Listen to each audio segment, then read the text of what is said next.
राधा स्वामी जी। बाणी बाणी राधा स्वामी दयाल सतनाम सतपुरुष की।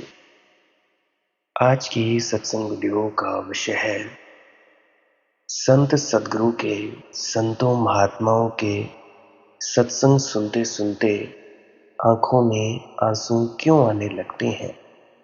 तो चलिए इसी विषय के संदर्भ में संत पलटू दास जी की वाणी के माध्यम से आज की सत्संग वीडियो आरंभ करते हैं। गुरु प्यारे सत्कारयोग सत्संगत जी, आप सभी के भीतर बैठे परमात्मा को मेरा प्रणाम। आप सभी के चरणों में मेरा प्रणाम। विनती करना चाहता हूं कि आप जी इस वीडियो को अंत तक सुनने की कृपा जरूर करें जी। हो सकता है कोई ऐसी बात आपके हृदय में छिप जाए जिससे कि भजन सिमरन में आपको बाधा ना आने पाए। आप जी इस चैनल को सब्सक्राइब भी कर सकते हैं, ऑल बेल नोटिफिकेशन आइकन भी दबा सकते हैं, ताकि जब भी कोई नई वीडियो आए वो आप तक सबसे पहले जब भी अपलोड की जाए वो आप तक पहुंच पाए, ताकि आप ऐसे काम के वीडियोस को मिस ना कर सकें। तो चलिए अब मैं अपने मूल विषय की ओर बढ़ता हूँ। मुझे बात याद आती है, फूल खिले थे डाली डाली, सुंदर रंग रंगीले, धानी सुर्ख गुलाबी तारे, उदय नीले पीले। एक कंवल था आशा का, सो वो भी अब कुमलाया, तुमने क्यों वह गीत सुनाया। सुबह का तारा खुश्क सी टहनी के पीछे मुस्काए, करवट लेकर याद पिया की, रह रह कर तड़पाए। मन में दुख की बदली उठी, नैनन में बरसाया, तुमने क्यों वह गीत सुनाया, तुमने क्यों वह गीत सुनाया। साथ संगत जी, संतों महात्माओं, पीरों फकीरों पैगंबरों को, भक्तों को सुनोगे, उनके गीत को सुनोगे, सत्संग को सुनोगे तो पीड़ा जगेगी, बिरह की अग्नि भड़केगी। भक्त तो अपने शब्द तुम्हारे भीतर ईंधन की तरह डालते हैं कि तुम्हारे भीतर एक आग भड़क उठे, ऐसी आग जो परमात्मा के सिवाय फिर कोई और न बुझा सकेगा।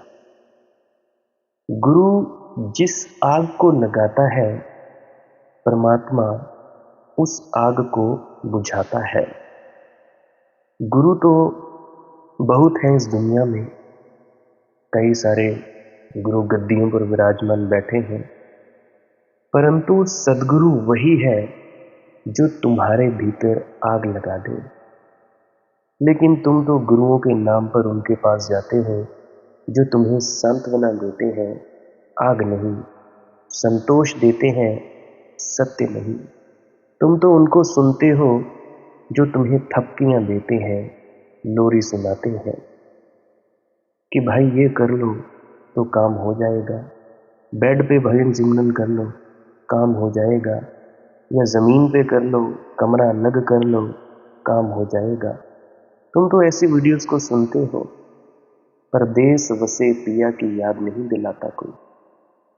संतों से तुम्हारी आशा यही होती है कि वहां जाएंगे तो थोड़ा संतोष, थोड़ी सांत्वना मिलेगी, या किसी भी तुम वीडियो को खोल लेते हो, बस वो हमें पुचकारे, हमें बस यही कहे कि नहीं जी नहीं, ऐसे काम हो जाएगा। अभी कुछ ही दिन पहले एक देवी आई, एक बेटी, एक या बहन कह लो, कहने लगी कि क्या करना चाहिए। मैंने कहा भाई 2-3 घंटे परमार्थ को दे दो, क्योंकि तुम्हारी उम्र कम है, अपने माता पिता के लिए जो तुम्हारे लिए कर रहे हैं तो उनकी कदर करो। तो फिर वो कहने लगी कि जी समर्पण से हो जाएगा। मैंने कहा भाई समर्पण से हो जाता है, परंतु ध्यान में भी तो उतरो। समर्पण का मतलब क्या है? समर्पण का मतलब ही खास इतना है कि भाई हुक्म मनिए पाइए, हुक्म जो दिया गया है उसको मानो। मैंने कहा भाई वीडियो सुनो, सत्संग सुनो। कहने लगी नहीं जी सत्संग सुने बिना नहीं हो सकता। भला ये कैसे संभव है? किसी की विचारधारा को समझना हो तो भाई उसकी बात तो सुननी पड़ेगी, उसके सत्संग तो सुनने पड़ेंगे। अब जैसे बाबा जी महाराज से तुम लोग नामदान लेने जाते हो ब्यास में, तो वहां पे क्या पूछते हैं, कितने सत्संग सुने हैं बाबा जी के, घर पे कितने सत्संग सुने हैं किसी सत्संग सेंटर के। तो मेरे ख्याल से वो मूर्ख होंगे या मैं मूर्ख होऊंगा। वो ज्यादा समझदार रही होंगी देवी, जो कहने लगी कि वीडियो सुने बिना या सत्संग सुने बिना बात हो जाएगी। अरे मूर्खो, नामदान ले लिया, सत्संग नहीं सुना तो ये खा जाएगा तुम लोगों को नामदान। जिंदगी जीने का सलीका नहीं आया और तुम लोग राम राम राम राम या 5 नाम जपते रहे पूरी जिंदगी, क्या होगा उससे। मुझे ले आओ कितने लोग हैं जिनकी जिंदगी बदली, बड़े ही चंद मात्रा में होंगे, इक्के दुक्के लोग होंगे, उंगलियों पर गिने जा सकते हैं जिनकी जिंदगियां बदली। बाकी तो चले हुए हैं भीड़ चाल, बाबा आएगा, बाबा हमें मरने के वक्त ले जाएगा। क्यों? नाम जो ले लिया है। मूर्खों, इन सारी भ्रांतियों में मत पड़ो। सीधी सीधी बात कहता हूं, इन भ्रमों में कुछ नहीं मिलने वाला, ये तुम्हारा भ्रम है। हालांकि खुद बाबा जी महाराज फरमाते हैं कि भाई कर्म फल देना पड़ेगा, करनी का मार्ग है। जो जीते जी परमात्मा की पहचान नहीं कर पाया, क्या गारंटी है मरने के वक्त कर पाएगा।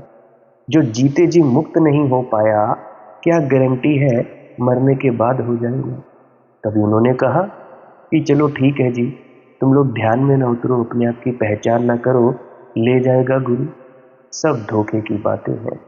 और वो ये भी फरमाते हैं कि भाई जितने सत्संगी उतनी बातें, जिनने सत्संगी उन्हीं गल्ला। पता नहीं कहां कहां से कौन कौन सी फिलोसफीज ले आते हो। सदगुरु तो ऐसा नहीं कहता। तुम लोग ढूंढते हो सांत्वना कि चलो किसी यूट्यूब से चले जाए, किसी ऐसे ही अरे गहरे के पास चले गए, वो हमें सलाह दे देगा। भाई संत फकीर जैसे के पास जाओगे, वो तो सीधी चोट करेगा। अब एक मित्र का बेटा गुजर गया, मेरे पास आया, कहने लगा मैं संतोष के लिए आया हूँ, सांत्वना के लिए आया हूँ, बड़ा पीड़ित हूँ। जवान बेटा चल बसा। मैंने कहा भाई तुम गलत जगह आ गए, फिर तुम्हें कहीं और जाना चाहिए। बहुत साधु संत है इस देश में, कथावाचक है, पंडित है, पुरोहित है, कोई कमी है। और मैं तो उन साधु संतों की भीड़ से बिल्कुल अलग खड़ा हूँ। तो मैंने कहा भाई उनके पास जाओ, वहां जितनी सांत्वना जितना संतोष चाहिए देने वाले मिल जाएंगे। साधु संत पंडित पुरोहित मेरे पास आए हो तो मैं तो तुम्हें वो राग दूंगा। मैं तो तुम्हें ये कहूंगा कि बेटा तो चल बसा। जरा सोचो कि जब बेटा तक चल बसा तो बाप होकर तुम कितनी देर बचोगे। तो वो एकदम नाराज हो गए। फिर आप भी क्या बात करते हैं, कहने लगे मैं तो स्वस्थ हूँ, सब तरह से ठीक हूँ, और ऐसी अपशगुन की बातें करते हैं। तो भाई लोग ये सुनना नहीं चाहते कि तुम भी नहीं बचोगे। कहते तो हैं कि भाई कद्र करनी है, कोई एक दो रील्स में से बाबा जी की जो बाणी सुन ली, कद्र करो कद्र करो। अरे मूर्खों, कद्र किस चीज की करनी है ये भी तो समझो। रील्स में तुम दो चार चंद बातें सुन लेते हो, अगली और पिछली तुके कौन सुनेगा। सत्संग पूरा बाबा जी का कौन सुनेगा। आधी अधूरी बात, लड़ने मरने के लिए तैयार, झगड़े करने के लिए तैयार। कौन कहेगा तुम लोगों को समझदार। आजकल तो सस्ता सौदा तुम लोगों ने लगा लिया है कि चलो ठीक है सेवा कर लेते हैं जी, सेवा पर जा आएंगे, हमारा काम हो जाएगा। कभी किसी का काम हुआ है? खुद तो बाबा जी महाराज फरमाते हैं कि ऐसा मत समझना कि जो बड़े बड़े ओहदों पर सेवादार है वो मेरे बड़े करीब हैं, उनका बड़ा फायदा हो रहा है। मैं सच्ची बात बताता हूँ। एक मेरे मित्र हैं, डेरा निवासी, अंतस के मित्र, अंदर के जो रहते हैं, आज से करीब करीब 1 साल पहले मुझे मिली। मैसेज के माध्यम से व्हाट्सएप पर उन्होंने मैसेज किया, तो मैं तब हैरान हुआ था। उन्होंने अपनी दिक्कत बताई, तो जब बात हुई, अब देखो बात करने से बहुत सारे प्रश्नों के जवाब मिलते हैं। तो अभी मैं आखिरी बार मिलने गया था तो उनकी अवस्था बहुत ऊंची जा चुकी थी, सर से भार जो लह चुका था। तो भाई ये मेरी आप बीती बात है, अनुभव की बात है। ऐसे ही नहीं मैं बातें बना रहा हूँ कि किसी ने कह दिया कि नहीं, ये नहीं।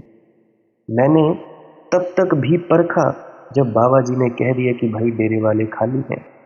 मुझे नहीं यकीन होता था, परंतु जब मैं मिला, जब मैंने देखा, तो मुझे पक्का यकीन हो गया कि ठीक है जी, बाबा जी महाराज बिल्कुल बात ठीक कहते हैं। क्योंकि भाई गुरु गुरु ने कोई घोल कर थोड़ा ना डालना है तुम्हारे भीतर। जब बात ही समझ नहीं आएगी तो कैसे तुम लोग आगे बढ़ोगे? तुम लोगों के प्रश्न तो प्रश्न वहीं खड़े रह जाएंगे। 20 साल हो गए जी नाम लिए, 25 साल हो गए जी, प्रेम बथेरा है, कद्र हम करते हैं। अरे दीवानों, सत्संग भी तो सुनो, और सत्संग जो सुन रहे हो उसको समझ भी तो आना चाहिए। हर चीज का एक वक्त होता है, एक स्थान होता है घटित होने का। बिना वक्त के, बिना स्थान के कुछ नहीं हो सकता। कहते हो कि जी हम कदर तो करते हैं, परंतु ऐसा नहीं तो वैसा क्यों, वैसा नहीं तो वैसा क्यों। एक कुछ महीने पहले एक और मित्र आए थे, शायद मेरी उम्र के थे, मुझसे प्रश्न पूछते और फिर कहते कि मेरे गुरु तो ऐसा ही कहते। फिर मैं कहता भाई जैसा तेरा गुरु कहता वैसा कर, क्योंकि मेरा रंग और मेरा ढंग, मैं किसी और ढंग का फकीर हूँ। मैं तुम्हारे नियमों कानूनों में फंसाने वाला और फंसने वाला फकीर नहीं हूँ। अब कोई कहता है शराब मत पियो, मैं कहता हूँ भाई पियो, ध्यान में उतरो, शराब छूट जाएगी। कोई कहता है मांस मत खाओ, मैं कहता भाई एक आध बार खा के देखो, क्या पता तुम्हें कुछ मिल जाए। मुझे तो नहीं मिला। तो भाई अनुभव की बात है। जब तक अनुभव से नहीं गुजरोगे तब तक बातों से कुछ नहीं होने वाला। तुम लाख बहस करते रहो, शहद का जो स्वाद है वो खट्टा होता है, नमकीन होता है या मीठा होता है। लाख बहस करते जाओ, चखा है नहीं, और बहसों पर बहसें, बहसों पर बहसें। भाई जो बात है वो तो करके ही होगी। करनी का मार्ग है, बाबा जी महाराज फरमाते हैं, यह करनी का मार्ग है। करनी क्या है भाई? हुक्म मनिए पाइए। नहीं तो ऐसा ही होता कि बाबा जी महाराज तुम्हें नहीं सत्संग सुनाते। क्यों बे? वो बेवकूफ है? मुझे नहीं लगता। हम ही बेवकूफ हैं, हम ही मूर्ख हैं। संत कभी भी गलत नहीं हो सकता, बकायदा वो पूर्ण संत हो, कभी गलत नहीं हो सकता। उसकी वाणी, उसकी कथनी, उसकी रहनी, उसकी करनी सब झलकती है उसकी वाणी में और उसके कर्मों में। कैसे रहता है सब उसका झलकता है, सब चीज। तो भाई जब उन्होंने जिस चीज को जो जो कर्म करके प्राप्त किया, या जो जो उन्होंने चीजें नहीं की, तो भाई तुम लोग भी तो करो। वो कहते हैं नामदान के बकरी जी कितने सत्संग सुने, और एक ये मूर्ख आ गई, वो पूछने लगी कि भाई अगर मैं सत्संग ना सुनूं तो क्या काम हो जाएगा, इतनी देर बैठना पड़ेगा।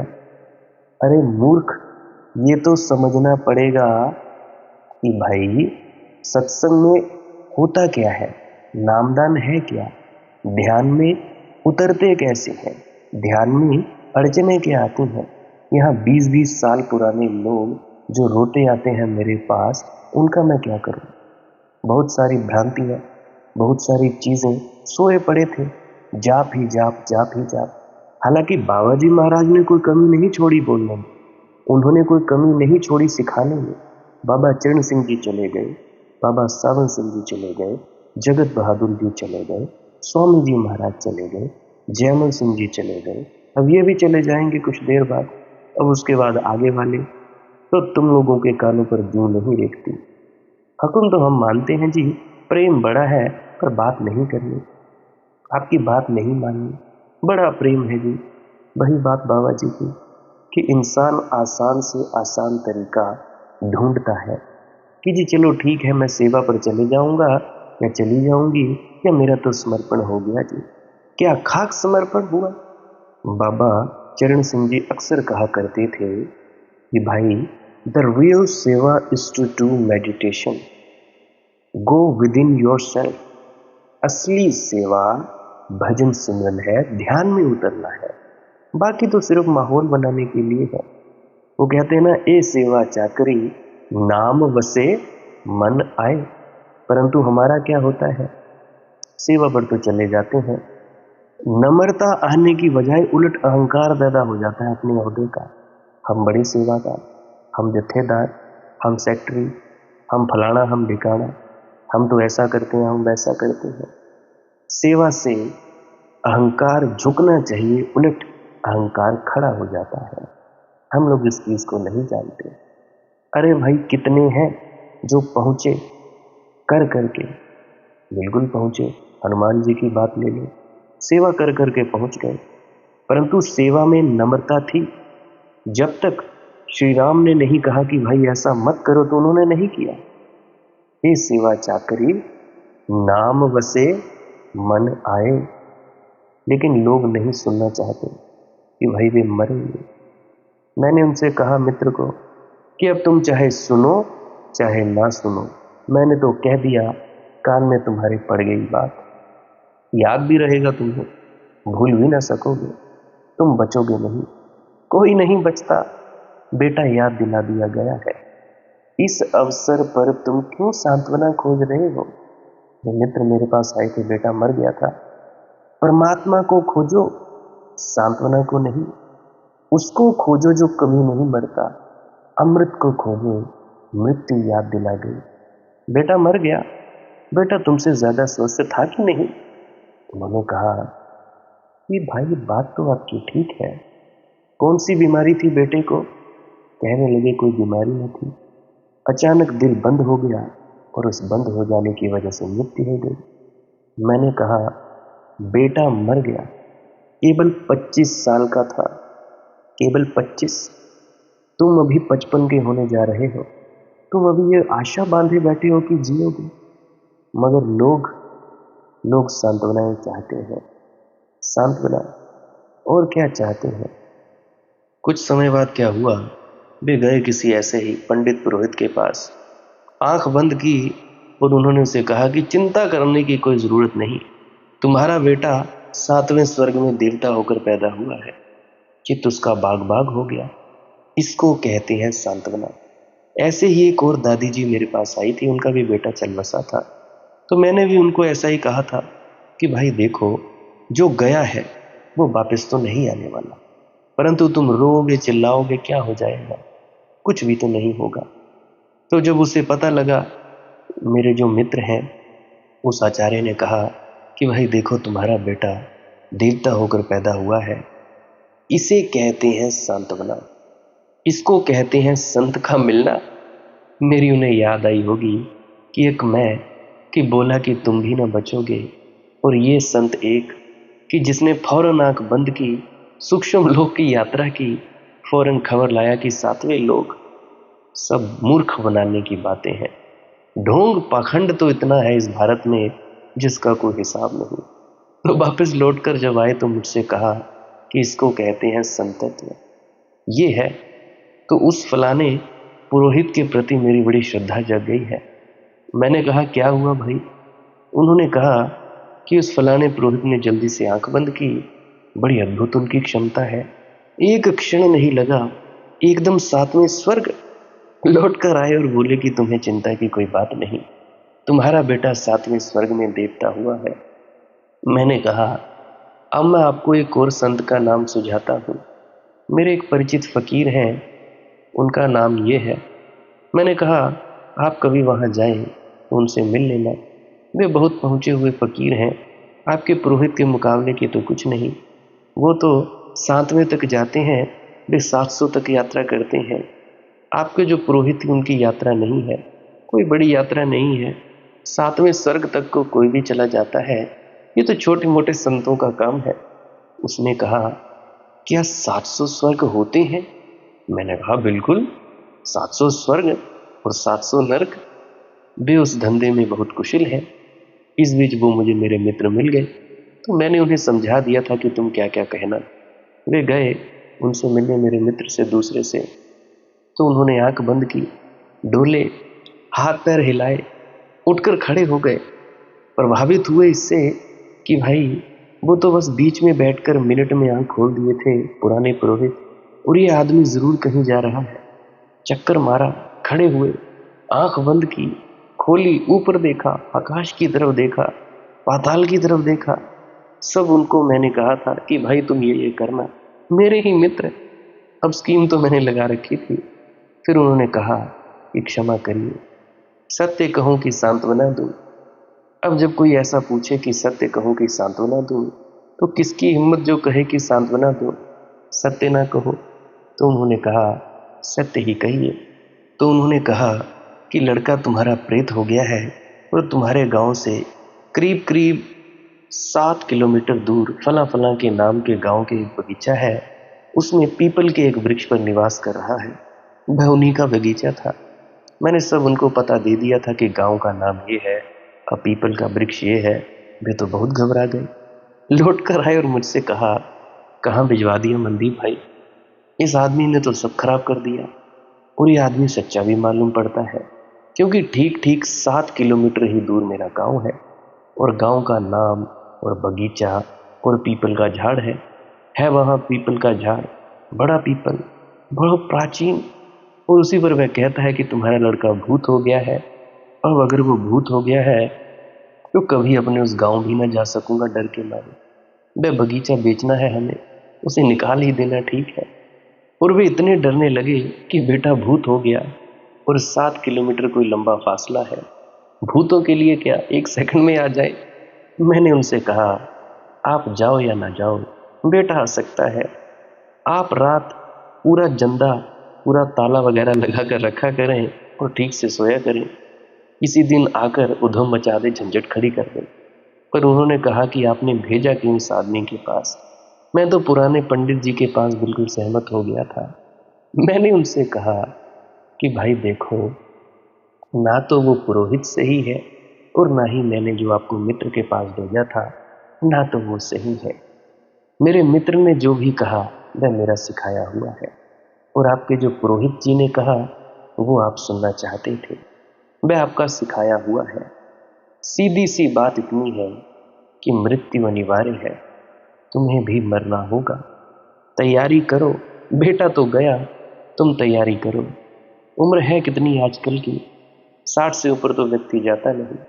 नहीं सुना तो उन्होंने मेरे पास आना बंद कर दिया, मुझे सुनना भी बंद कर दिया।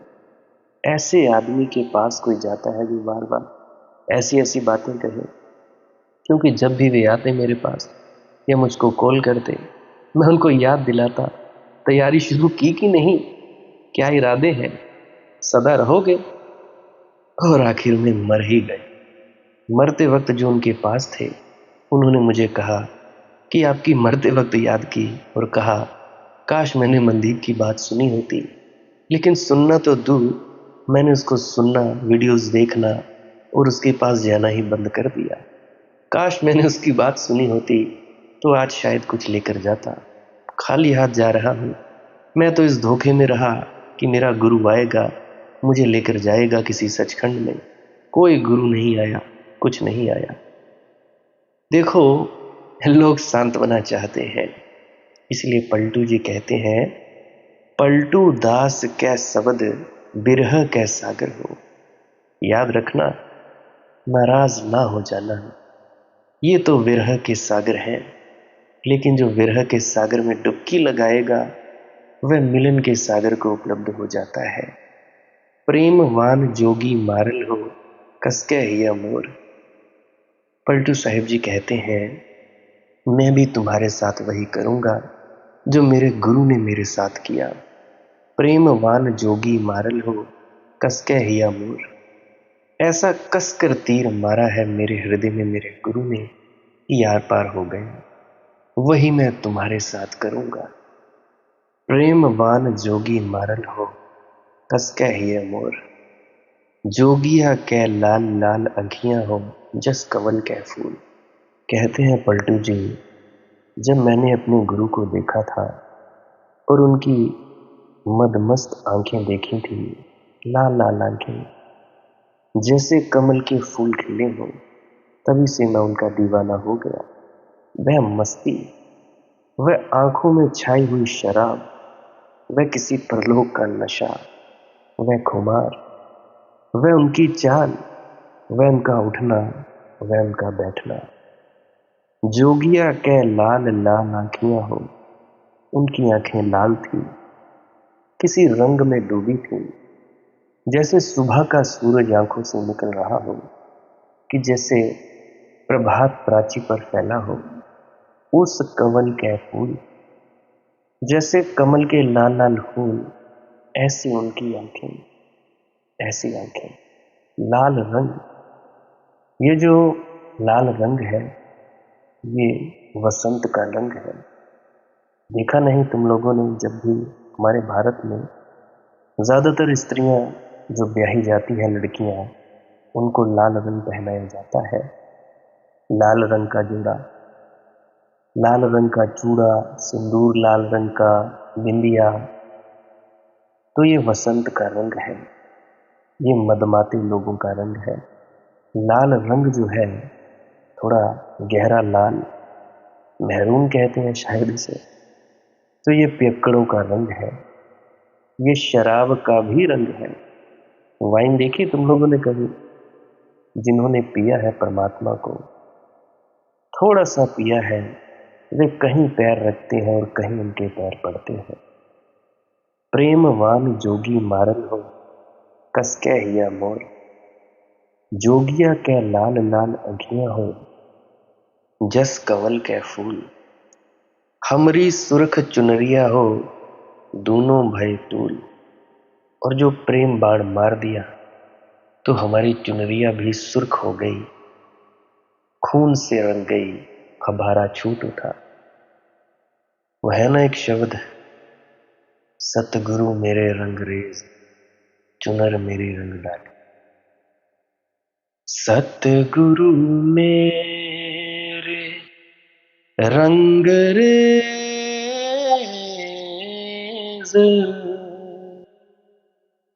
चुनर मेरी रंग डाली।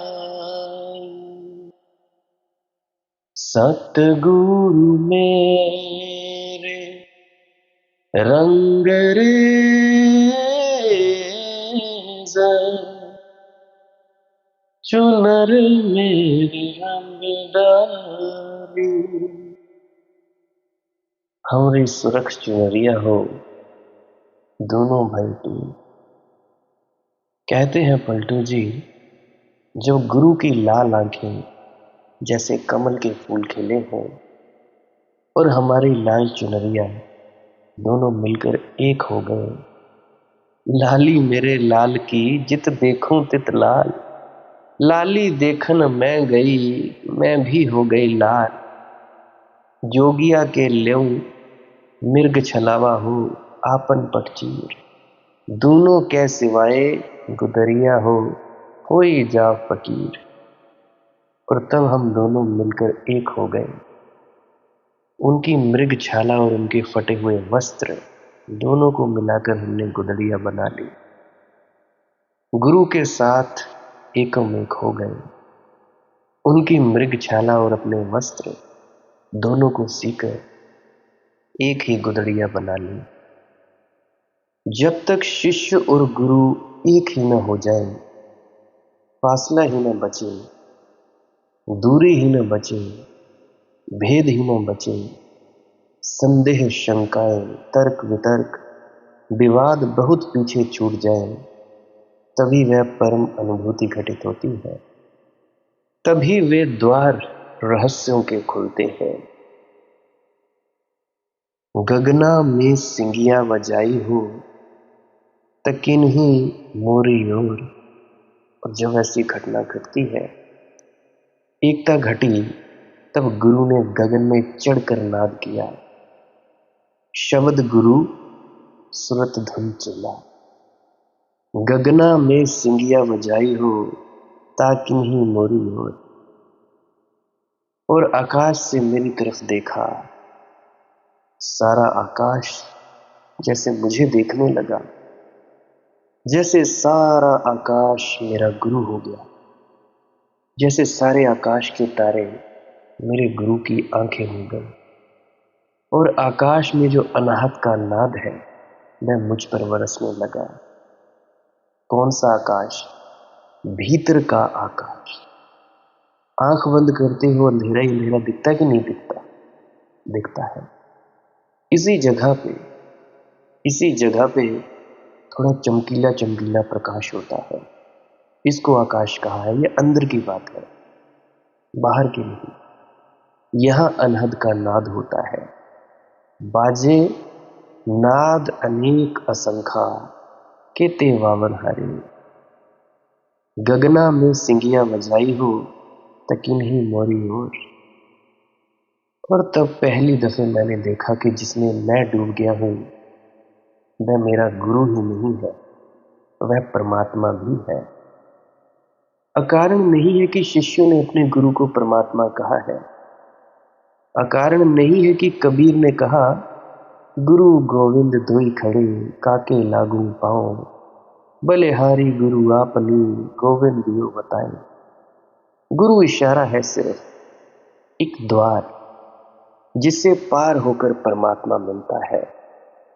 गुरु द्वार है, दरवाजा है, खोलो और खुल जाएगा।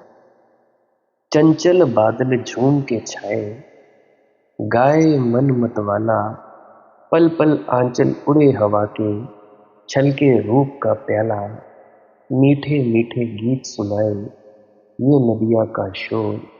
उड़ता बादल देख देख के नाच उठा मन मोर। सावन की अलवेली रुत ने कैसा रंग निकाला। चंचल बादल झूम के छाए, गाए मन मतवाला।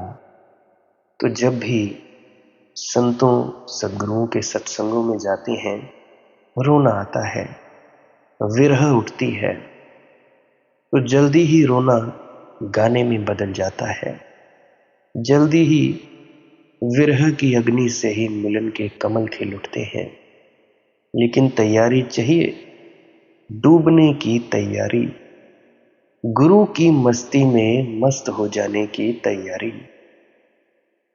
गगना में सिंगिया बजाई हो, ताकिन ही मोरी ओर। चितवन में मन हर लियो हो, जोगिया बड़चोर। और वे जो आंखें आकाश से मेरी तरफ झांकी, मेरा हर लिया मन। जोगिया बड़ा चोर, यानी गुरु बड़ा चोर निकला। हम तो भगवान को भी चोर कहते हैं। हरि का अर्थ ही होता है चोर, हर लेने वाला। दुनिया की किसी भाषा में भगवान के लिए ऐसा शब्द नहीं है प्यारा जैसा हमारी भाषा में है हरि। हरि का कोई मुकाबला ही नहीं है। अच्छे अच्छे शब्द हैं, मुसलमानों के पास 100 शब्द हैं, अच्छे अच्छे शब्द हैं। करुणावान, दयावान, रहीम, रहमान, न्यायकर्ता, बड़े बड़े अच्छे अच्छे शब्द हैं, मगर हरि के मुकाबले एक भी नहीं। 100 ही शब्द फीके पड़ जाते हैं। चोर, चोर, छलिया, ये प्रेम की भाषा हुई। वह ज्ञान की भाषा है, न्यायकर्ता, करुणावान, दयावान, इत्यादि इत्यादि। वह भाषा बुद्धि की। जितनी अच्छी अच्छी बातें हैं सब परमात्मा को बता दी। लेकिन प्रेमी एक बात जानता है कि वह तुम्हारे हृदय को चुरा लेता है। इससे बड़ा उसका कोई और गुण नहीं है, और सब गुण पीछे आते हैं। पहले तो ये घटना घटती है कि वह हमारे हृदय को चुरा लेता है, पूछता भी नहीं और चुरा लेता है, आज्ञा भी नहीं लेता और चुरा लेता है। हमें पता ही नहीं चलता कि कब चोरी हो गई, जेब कट गई। तब पता चलता है जब सब कुछ हो जाता है। बड़ा कुशल चोर है परमात्मा, और गुरु तो केवल उसका प्रतिनिधि है। तो गुरु की भी कला चुराना है, चोरी है। गंग जमुन के विचवा हो, वह झिरहिर नीर। तेहि ठया जोरल सनहिया हो, हरि ले प्यो पीर। अब इस प्रतीक को समझना। गंग जमुन के विचवा हो, वह झिरहिर नीर। अब प्रयाग को हम महातीर्थ कहते हैं। ये भौतिक प्रयाग से प्रयोजन नहीं है, बाहर का नहीं। भौतिक प्रयाग तो केवल प्रतीक है, एक आध्यात्मिक बात को प्रकट करने का उपाय है। कहते हैं प्रयाग में 3 नदियों का मिलन हो रहा है, गंगा, यमुना और सरस्वती। गंगा और यमुना दिखाई पड़ती हैं, सरस्वती दिखाई नहीं पड़ती। सरस्वती दृश्य है। ऐसी ही दशा प्रत्येक व्यक्ति की है। प्रत्येक व्यक्ति प्रयागराज है, उसमें भी तीन धाराओं का मिलन हो रहा है। देह दिखाई पड़ती है, मन भी दिखाई पड़ता है। ये गंगा यमुना, और इन दोनों के बीच में झरझर नीर बह रहा है चैतन्य का। वह दिखाई नहीं पड़ता। उस चैतन्य का नाम ही सरस्वती है।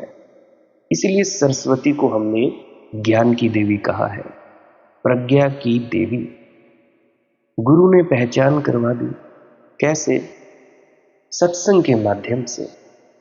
गंगा यमुना को अलग छांट कर बता दिया, और दोनों के बीच में छिपी हुई अदृश्य चेतना की धार साक्षी से मिलन करवा दिया।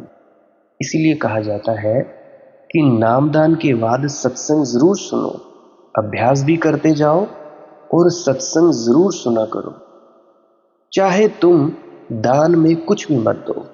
अब देखो, मैं बाकियों की बात नहीं जानता, बाकियों का मुझे पता नहीं। अभी मैं अपनी अनुभव की बात बताऊं तो मैं जाता हूं डेरा ब्यास में। वैसे और भी कई जगहों पे जाता हूं, पर इतना नहीं। तो डेरा ब्यास में ये नहीं कहा जाता कि हमें इतना दान दीजिए, हमें इतने दान की जरूरत है, इतना ही चाहिए। 100 रुपया हो, 200 हो, 10 हो, 500 रुपया हो, दे दो। देना हो दो, नहीं देना हो ना दो। ये भी वो नहीं कहते, या कहते हैं मुझे बता दो अगर किसी सेवादार ने कहा हो कि भाई हमें दे दो। यहां तक कि उनके सत्संग सेंटरों में भी बोर्ड पे लगा हुआ है कि बिना डेरे की अनुमति के यहां कुछ भी दान स्वीकार नहीं किया जाता। साफ साफ लिखा है सत्संग सेंटर के बाहर, जो बोर्ड लगा होता है, देख लेना कहीं भी। अगर कोई जो ब्यास नहीं जाता है या बाहर का है मुझे सुन रहा है, तो वो नहीं कहते कि हमें भाई कुछ दो, कुछ मतलब ही नहीं, ना लेना ना देना। कहते हैं कि भाई सत्संग सुनो, बिन सत्संग ना होए विवेका। सत्संग सुने बिना विवेक नहीं पैदा होता। यहां तक कि अब देखो, आज टेक्नोलॉजी इतनी हाई है, यूट्यूब के माध्यम से आज हमारे पास ये सुविधा है। टेक्नोलॉजी इतनी हाई है, हमारे पास इंटरनेट है, किसी भी दुनिया के कोने में बैठकर हम सत्संग सुन सकते हैं। अब अगर दुनिया के कोने में हमें सत्संग उपलब्ध है, तो हम क्यों ना सुने, ताकि हमारे मन को ठोकर लगती रहे और हमें पता चलता जाए कि जिंदगी जीने का सलीका क्या है, ध्यान में कैसे उतरना है, या और भी कोई अड़चने आती हैं तो सत्संग में वो सब प्रश्नों के जवाब मिल जाते हैं। पर अगर कोई मूढ़मती यही कहे कि नहीं जी नहीं, यही हो जाएगा, तो भाई बड़ी मुश्किल बात है। पहचान कराने वाला है गुरु। एक ही सत्संग को तुम लोग 100 बार सुनोगे ना, तो 100 बार ही नई नई बात तुम लोगों को सीखने को मिलेगी। एक ही सत्संग। तुम लोगों ने कभी गौर किया, डेरा ब्यास में मेरे ख्याल से बाबा जी महाराज 5-6 वाणियां ही लेते हैं, या बड़ी हद ऐसा रख लो 10 वाणियां ही लेते हैं। उन्हीं पर ही बार बार रिपीट सत्संग। पर तुम लोगों ने कभी सोचा कि बार बार तुम जाते हो, हर बार नयापन, हर बार नयापन। वो इसीलिए लगता है क्योंकि जब सत्संग शुरू होता है तो आधे तो सो जाते हैं, आधों को समझ नहीं आता, आधे तो इधर उधर देखते हैं, आधे तैयार होते हैं कि कब भाई सत्संग खत्म हो, बाबा जी राधा स्वामी बुलाए और हम पूरियों की कैंटीन की तरफ भागे या लंगर की तरफ भागे। अपने अपने मसले हैं, अपनी अपनी दिक्कतें हैं, सभी की अपनी अपनी परेशानियां हैं। किसी को कोई चीज़ भाती है तो किसी को कोई चीज़ भाती है। हर कोई जो लेने जाता है वहाँ वही वही उनको मिल जाता है। तो उन्होंने कभी कहा कि भाई हमें पैसा दो, हम तुम्हें तब सत्संग को सुनाएंगे, या किसी सत्संग सेंटर में कि हमें पैसा दो। जो होता है, जिसकी जी चाहे दे, जिसका जी चाहे ना दे। वो तो ये भी नहीं कहते कि भाई सेवा ही करो, जी चाहे करो, जी चाहे ना करो, कोई जबरदस्ती तो है नहीं। अब मैं कभी भी जाता हूँ, मेरा दिल करता है मैं कर लेता हूँ, नहीं दिल करता मैं नहीं करता हूँ। अक्सर वैसे ज़्यादातर जो सेवादार हैं वो मुझे करने ही नहीं देते। बैठने ही नहीं देते, नहीं जी आप मत करो, तो फिर मुझे डेरा बाबा सखी सुल्तान में जाना पड़ता है, क्योंकि मेरी अपनी मौज है। जी चाहे करता हूँ, जी चाहे नहीं करता हूँ, पर मौज है, मुझे खुशी मिलती है। तो इसीलिए गुरु पहचान करवाता है सत्संग के माध्यम से। नामदान के वक्त 1 घंटा होता है, कितना ही बता देगा गुरु। जो 100 साल की तपस्या होती है वो गुरु पल में बता देता है, पल में। इसलिए सत्संग अवश्य सुना करो, किसी का भी सुनो। मैं नहीं कहता मेरा ही सुनो, किसी का भी सुनो, पर वो सत्संग हो तो। सत्संग का मतलब सच का संग। जो व्यक्ति सच को उपलब्ध हो गया होता है उसके पास बैठो, उसको कहते हैं सत्संग। सत्संग सुनते सुनते विवेक पैदा होता है। अब ये विवेक क्या करता है? भीतर तुम जाते हो, कोई अड़चन आ गई, तुम्हें सत्संग में सुनी गई बात याद आ जाती है या गुरु की कही गई बात याद आ जाती है, बस बात खत्म हुई। तुम्हारे डर, तुम्हारी शंकाएं सब मिट जाती हैं।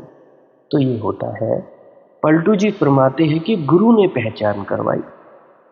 गुरु ने अदृश्य चेतना की धार जो छिपी हुई है उसको बताया, साक्षी से मिलन करवा दिया। गंग जमुन के विचवा हो वह झिरहिर नीर, तेहि ठैया जोरल स्नेहिया हो हरि लैग्यो पीर। कह रहे हैं गुरु ने उसी ठाव से हमें जुड़ा दिया, उसी मंजिल पर पहुंचा दिया, उस अदृश्य, अगोचर, अनिर्वचनीय, उसको ठैया कहा है, ठाव कहा है। तेहि ठैया जोरल स्नेहिया हो। और कला ये है गुरु की कि प्रेम के माध्यम से उस ठाव तक पहुंचा दिया, उस अदृश्य से, अनिर्वचनीय से मिलन करवा दिया, वह भी प्रीति से, प्रेम से। तेहि ठया जोरल स्नेहिया हो हरि लैग्यो पीर।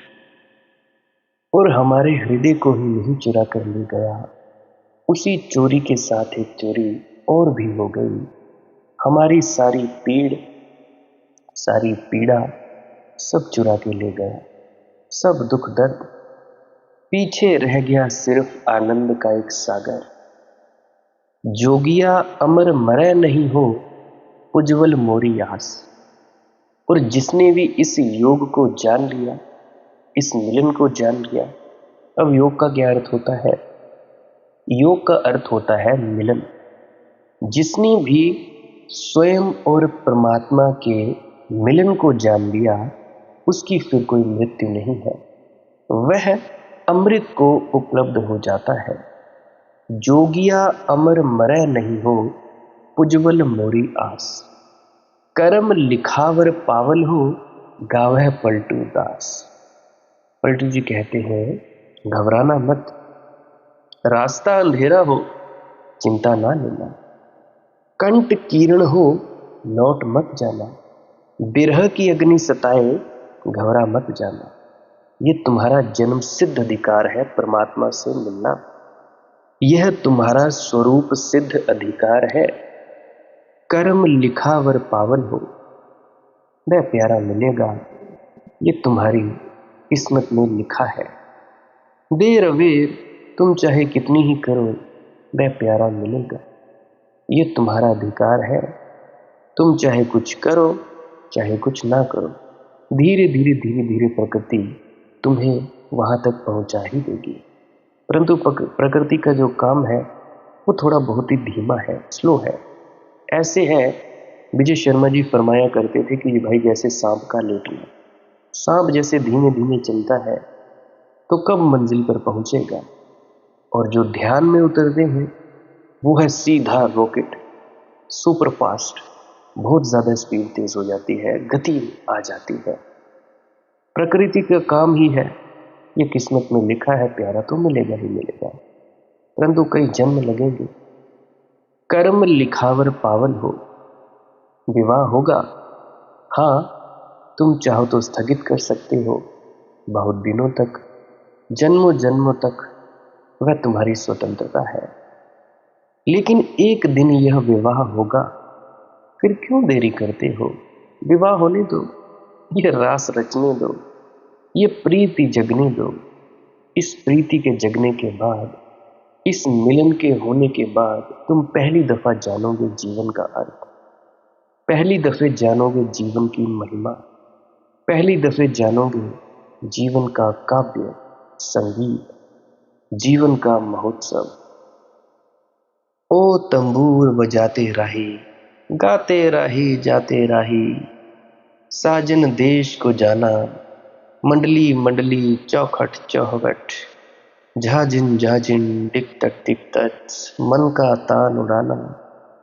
लेकिन मेरे दुखों के साझी, मेरे दर्द न गाना। ओ तंबूरे बजाते राही, गाते राही जाते राही, साजन देश को जाना, सोच भरे मुख जहर पिए मन, उनकी आस बंधाना। झनन झनन झन झनन झनन झन, गीत मिलन के गाना। गली गली में सावन रुत की मस्त पवन बन जाना। ओ तंबूर बजाते राही, गाते राही जाते राही, साजन देश को जाना। जीवन का एक ही लक्ष्य हो, साजन देश को जाना। ओ तंबूरे बजाते राही, गाते राही जाते राही, साजन देश को जाना। और कोई चीज इस परम लक्ष्य में बाधा ना बने, ना धन, ना पद, ना प्रतिष्ठा। और कोई चीज इस परम लक्ष्य में बाधा ना बने, परिवार, प्रियजन, मित्र। और कोई चीज इस परम लक्ष्य में बाधा ना बने, इसका स्मरण रखना। बाहर बाहर से तुम जिम्मेदारियां निभाना, बाहर बाहर से, क्योंकि तुम किसी के बाप होगे, किसी की माँ होगे, किसी के बेटे, किसी की बेटी, किसी का पति, किसी का पत्नी। जिम्मेदारियां निभाते जाओ, परंतु भीतर भीतर अकेले हो जाओ।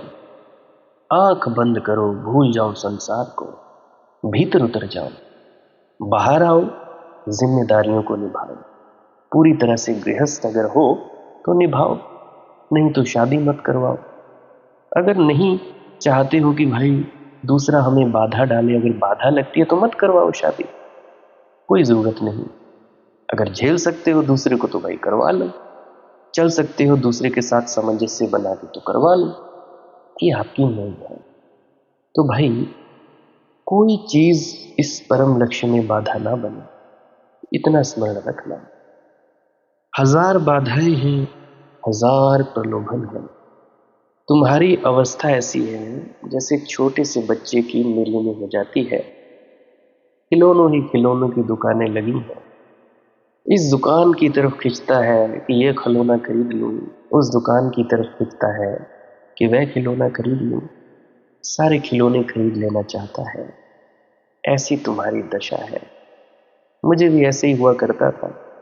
जाता था मेलों में, 20 रुपए घर वालों ने पकड़ाए हैं, अब 5 रुपए की जलेबी खाऊं या खिलौना खरीदूं। अभी तो 100 रुपए में क्या ही मिलता है, तब तो 10-20 भी बहुत होते थे। तब की बात क्या, मेरी 27 की तो उम्र है, कोई 10 साल का होता था मैं, इतनी ही थी। तब आ जाता था बहुत सारी चीज़ें, 20-30 रुपए के बहुत ज़्यादा, जो बहुत महंगे से महंगे खिलौने थे वो 100-150 में आ जाते थे। तो सोचो, कम से कम 20 साल पुरानी बात कह रहा हूँ, या 15-20 साल, इतने ही है। तो सोचता था कि भाई इसकी जलेबी खाऊं, पकोड़ा खाऊं या खिलौना नहीं, कोई भी 10-5 रुपए की चीज़ होती थी मैं ले आता था। तो भाई खरीदना तो मैं भी सब कुछ चाहता था, खरीद नहीं पाता था। संसार मेला है, दुकानों पर खिलौने ही खिलौने टंगे हैं, तरह तरह के रंग बिरंगे खिलौने हैं, मन भावक खिलौने हैं। मगर सब खिलौने हैं, कितने ही खिलौने खरीद लो सब टूट जाएंगे, सब यहीं पड़े रह जाएंगे। ये जो तुम लोगों ने चमचमाटी गाड़ी खरीद ली है, इस्तेमाल करो, टूट जाएगी।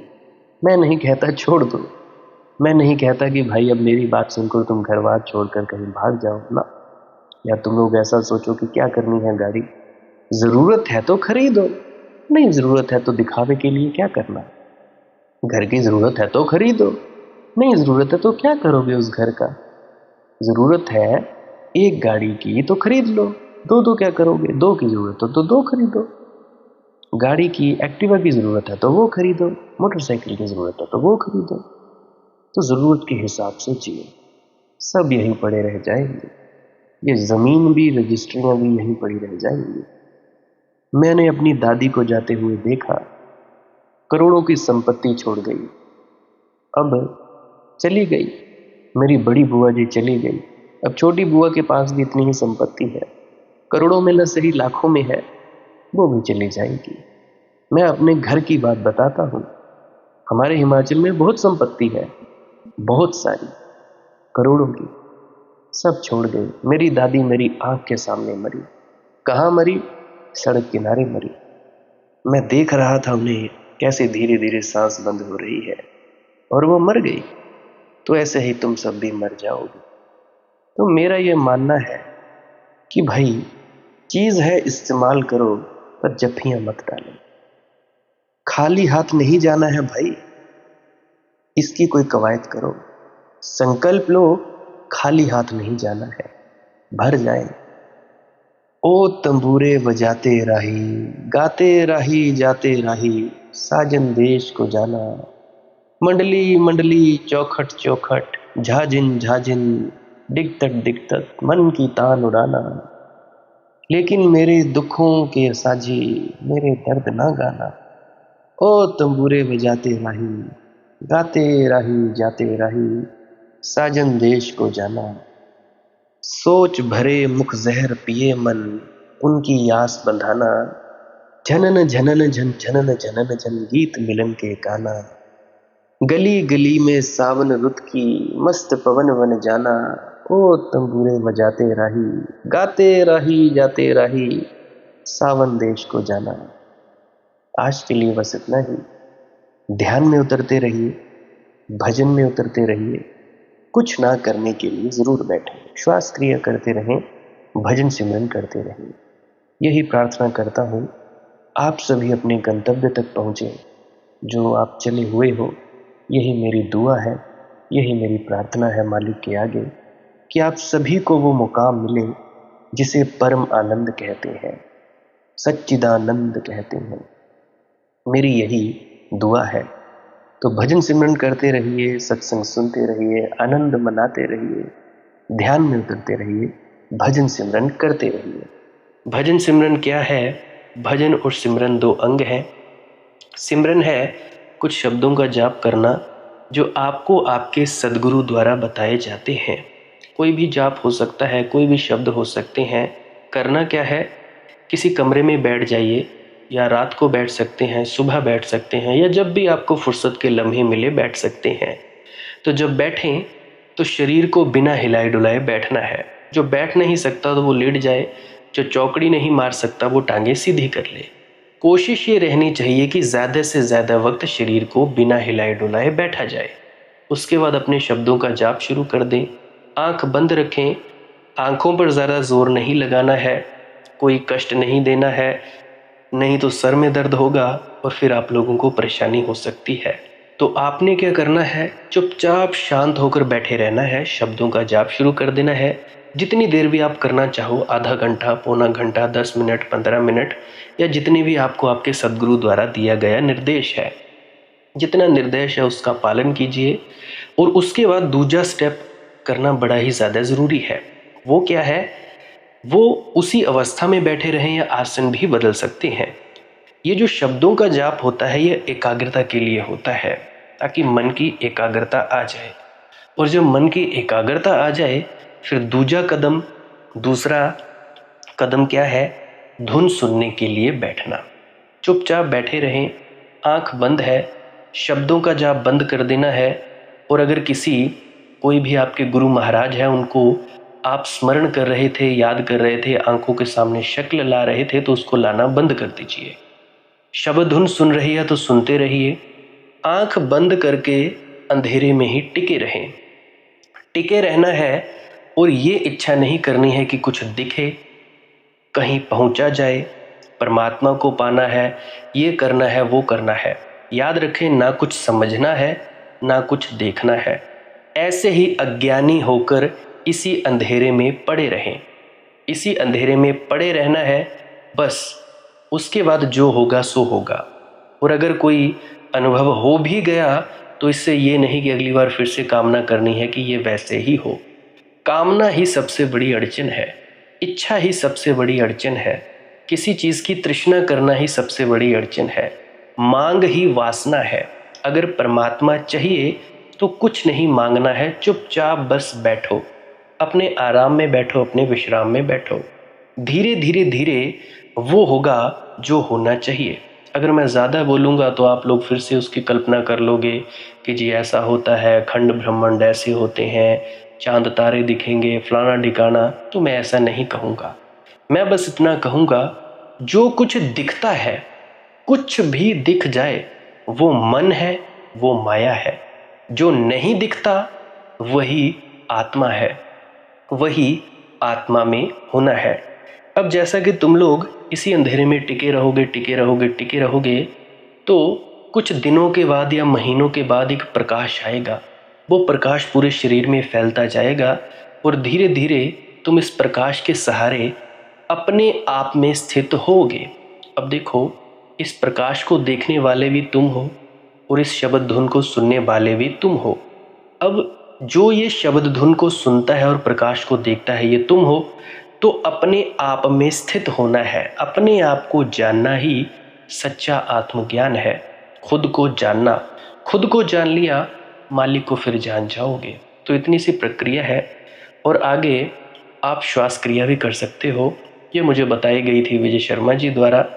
वो एक उच्च कोटि के संत हैं, तो उन्होंने मुझे बताई और मेरा फ़र्ज़ बनता है कि आप सभी को बताऊं। वैसे तो मैं रोज़ रोज़ बताता हूँ, फिर भी आज फिर से बता रहा हूँ। श्वास क्रिया क्या है? नाक से सांस लेना है, मुंह से छोड़ना है। लंबा सांस लेना है नाक से और मुंह से छोड़ देना है।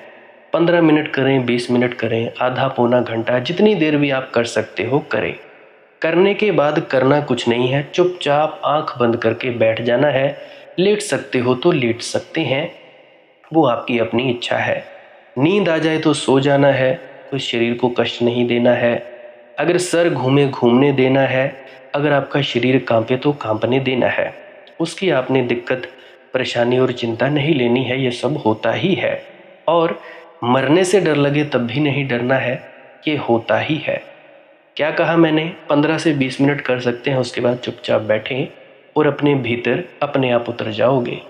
ठीक है जी। प्रेग्नेंट लेडीज़ बिल्कुल ना करें, जिनको दिल की बीमारी है या गोलियां वगैरह खाते हैं वो भी बिल्कुल ना करें, और बाकी सब कर सकते हैं। जिनको नींद नहीं आती वो अवश्य करें, और जिनको थोड़ा डिप्रेशन रहता है वो भी अवश्य करें, और जिनके बच्चे थोड़े पढ़ाई में कमज़ोर हैं वो भी ज़रूर करें। बाकी आपकी मौज है, करना हो करिए, नहीं तो आपकी अपनी अपनी इच्छा है। और ध्यान दें, जब सिमरन करें तो उसके बाद सीधा भजन पे बैठें, और जब ये श्वास क्रिया करें तो इसके बाद सीधा भजन के लिए बैठें। अलग अलग प्रक्रियाएं हैं, एकाग्रता के लिए है श्वास क्रिया और एकाग्रता के लिए ही है भजन सिमरन। सिमरन भी एकाग्रता के लिए और श्वास क्रिया भी एकाग्रता के लिए। ठीक है, मिक्स नहीं करना है, अलग अलग करिए। अगर श्वास क्रिया करी तो उसके बाद सीधा धुन सुनने पर बैठें। अगर सिमरन के शब्दों का जाप किया उसके बाद फिर से धुन सुनने पर बैठें। बाकी आपकी अपनी मौज है, जो आपको रुचे वो कर सकते हो। अगर धुन सुनने लगे तो धुन सुनने पर ही डायरेक्ट बैठा जाए, परंतु श्वास क्रिया मत छोड़ना, क्योंकि श्वास क्रिया करने से शारीरिक, मानसिक और आध्यात्मिक लाभ मिलता है। तो बाकी आप कीजिए, आपकी मौज है। और कोई प्रश्न है तो कमेंट सेक्शन में पूछ सकते हैं, या इंस्टाग्राम, टेलीग्राम, फेसबुक पे सर्च करें मालिक की मौज सत्संग, तो वहाँ पे पूछ सकते हैं। प्रश्न पूछने से पहले एक विनती, आप लोग पुरानी सत्संग वीडियोस को अवश्य सुनिए। क्या पता आपके प्रश्नों के जवाब मिल जाएं और आप अपने भीतर ध्यान में उतर जाएं। बाकी आपकी अपनी मौज है। लाइक कर सकते हैं इस वीडियो को अगर आपको कुछ सीखने को मिला है, और कमेंट सेक्शन में राधा स्वामी ज़रूर लिखें। सब्सक्राइब कर सकते हैं इस चैनल को अगर रोज़ रोज़ नए नए सत्संग सुनना चाहते हैं। और बाकी आप सत्संग लगा के छोड़ दीजिए, और बस छोड़ दीजिए। सुनते सुनते आप ध्यान में प्रवेश करेंगे या तो आप जी सो जाएंगे, तो आपकी मौज है। बाकी आप लोग अगर शेयर करना चाहो अपने मित्रों तक तो कर सकते हैं, नहीं तो मालिक की मौज है, कोई चक्कर नहीं है। आप मुझे इतने अंत तक सुनते हो, इतने अंत तक सुनने के लिए आपका बहुत बहुत शुक्रिया, बहुत बहुत धन्यवाद। और मुबारक हो आप लोगों ने जो आनंद प्राप्त किया। अब मैं अपने गुरु महाराज को प्रणाम करता हूँ। आप सभी के भीतर बैठे परमात्मा को भी प्रणाम करता हूँ। मेरा प्रणाम स्वीकार करें। राधा स्वामी जी।